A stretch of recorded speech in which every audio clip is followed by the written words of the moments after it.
Hello everyone. आंब्याचा season संपत चाललेला होता. माझ्याकडे भरपूर आंबे शिल्लक राहिलेले होते. तर मग मी म्हटलं की या आंब्याचं काय करावं. तर मग विचार आला की आपण होममेड माझा बनवूया. तर सोप्पा आहे, झटपट होणार आहे. तर पटापट रेसिपीला सुरुवात करूया.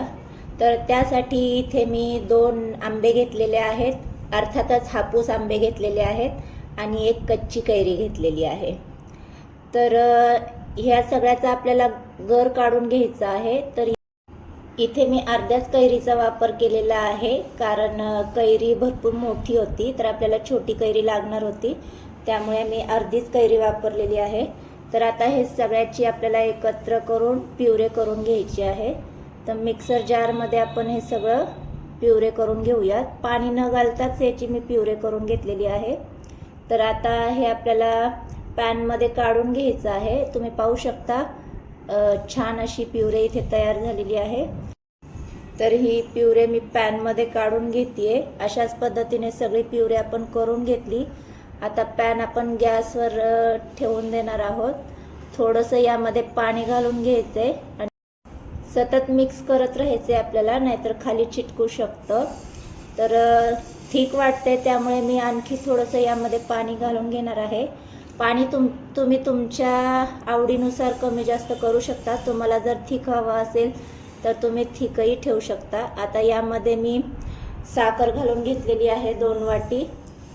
तर आणखी थोडंसं थिक वाटल्यामुळे मी आणखी थोडंसं पाणी यामध्ये ॲड करून घेणार आहे.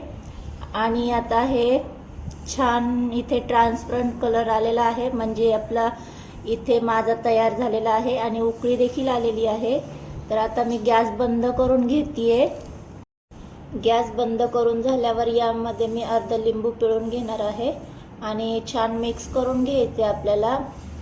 तर लिंबू पिळून झाल्याच्या नंतर सुद्धा आणखी थोडंसं पाणी मी यामध्ये ॲड करते, कारण की आणखी थोडंसं थिकच वाटलं मला, त्यामुळे मला लिक्विडी कन्सिस्टन्सी हवी होती. त्यामुळे मी आणखी थोडंसं पाणी घालून घेतलं आणि एका बाउलमध्ये ट्रान्सफर करून घेतलं याला.